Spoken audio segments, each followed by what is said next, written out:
Thank you, Tail Out. I don't know what I would do without Monday nights here at Tail Out, because where could I find a hostage group of strangers to air my dirty laundry to?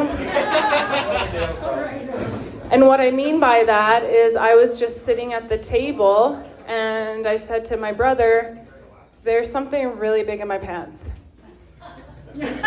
Which sounds very exciting.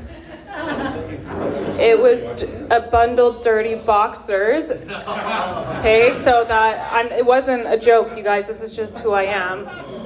Okay, so that's who I am. Okay, I wear boxers also. If this was a rock concert and I threw them out to you guys, someone would throw them back at me. Like we only accept sexy underwear. I tried to dress up because everyone's so stylish at Castlegar open mics. Like, seriously, style. This is like the Terminator of Castlegar. I don't know. So I put on my fancy clothes, which for me makes me look like an accountant in the city. And then when I got here, I noticed that there's a chocolate bar, President's Choice, right here and right here. So wish me luck.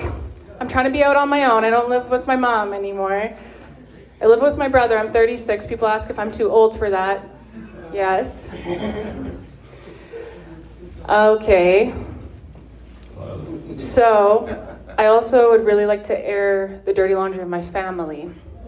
That's what I come here for. Therapy. Yeah. It's your therapy? Before there's therapy, there was comedy. There was jokes. There was making fun of your mom. I love my mom. She is so creative and loving and a total lunatic. Oh, I thought that part was gonna be funny. Maybe that's just normal around here. That's just like a fact for most people. So my mom had an appointment with an attorney because some blood work came back and it turns out that divorce runs in our family. And when I say an attorney, it sounds like we have money, but you know, like there's white collar, there's blue collar.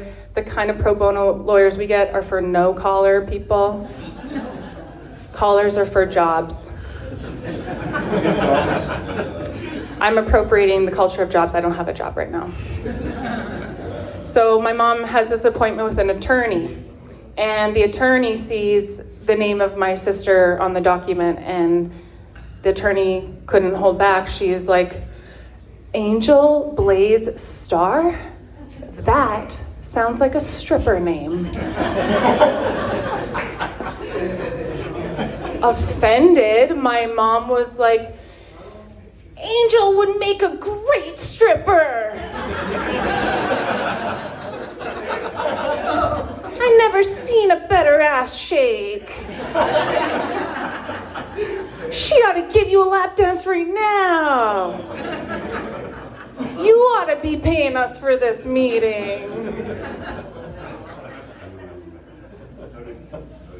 Whatever we did, my mom thought we would be the best.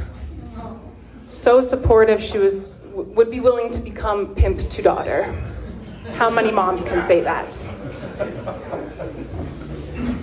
One time, my sister Angel asked my mom, hey mom, like, why'd you only have 7 kids? Why didn't you just make it a solid 8? And my mom was like, well, 7 that lived.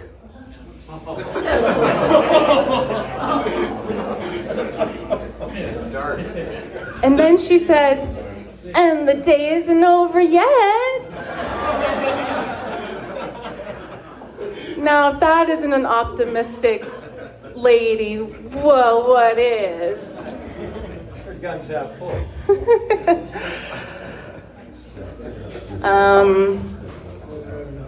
So my brother, when he was around 12, he didn't sleep in a bed because where our hoarder mom saw a bed, where my brother saw his bed, our hoarder mom saw a shelf for extra beds that she stacked to the ceiling. Oh, wow.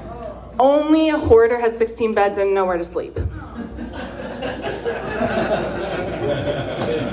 So little Billy had to sleep in a dinghy.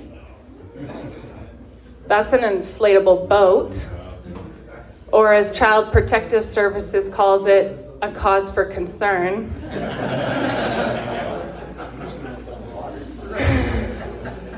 Well, it wasn't on the water, but it was near the washing machine. That's the only place where little Billy's dinghy could fit.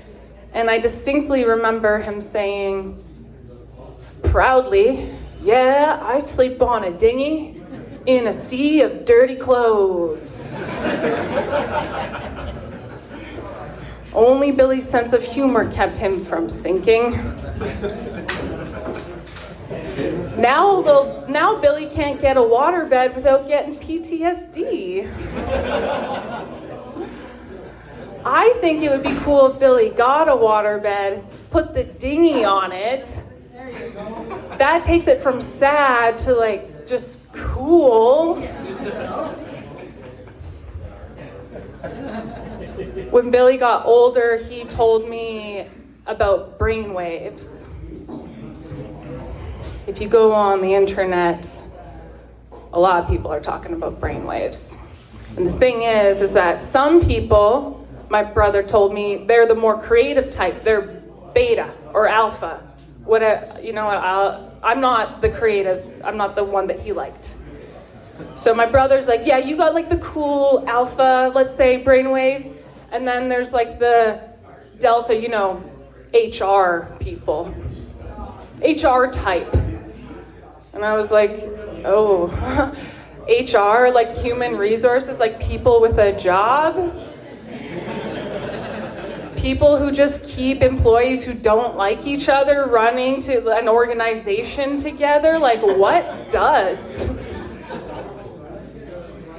Of course, when Billy told me about brainwaves, he was wasted. So I asked him, Billy, what brainwave is Budweiser? It's the unemployed type. The next joke isn't funny. It's just something that happened today. I was at the post office, and I have to say, I was not impressed with the clerk, because as an introvert, if you don't know what that means, it's someone who really likes to just hang out alone in a dank basement. When I have the chance, I'm alone in a dank basement. I don't get much social contact if it's not obvious. So when I go to like a store, when I go to the post office, when I go to No Frills, I'm like, that's like me going to a party. I cannot wait to talk to the clerk. And so I was gonna like have my social time, and I thought the clerk is gonna be astounded at what I have to talk about. And I noticed some packing tape on the wall, and I was like, that's what I'm gonna talk about with the clerk. I was like, oh wow, the post office has their own brand. Do you know if it's any good? And they're like, yeah, I think it's pretty good. And then I went on and on about how I think a lot about packing tape, because I don't know if you've used packing tape, but usually when you're trying to use it, it's using you for its own amusement because it's disintegrating and threading. And I just wanted to know what she thought. Anyway, just like you, she got bored of me talking about it, and I told you it's not a joke. I'm just still affected by it right now. I was very offended. She put her head down. I had a little more dirty laundry on my mom. Well, this is just, so my mom was poor when we were growing up, and she liked to date down, so homeless. She'd be like, hey, my place or yours? It was always hers.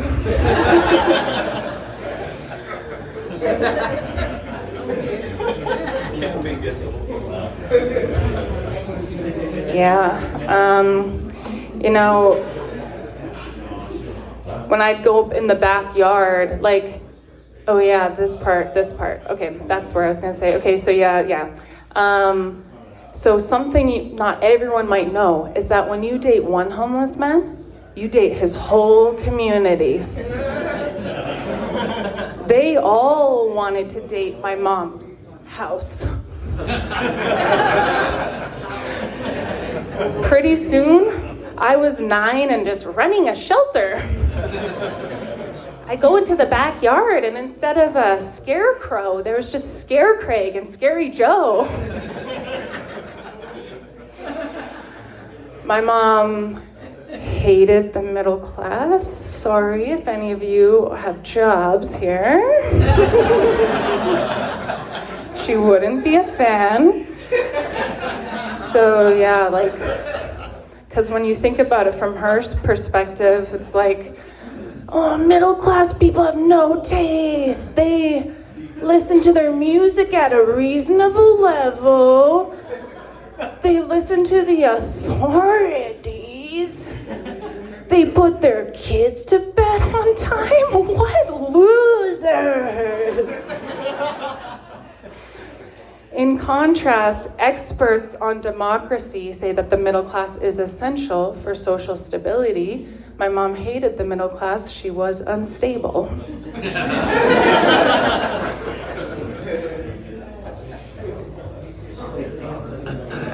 I guess I don't have anything else to say except riding an airplane is like daycare. Everyone's jacked up on junk food and you don't know who farted.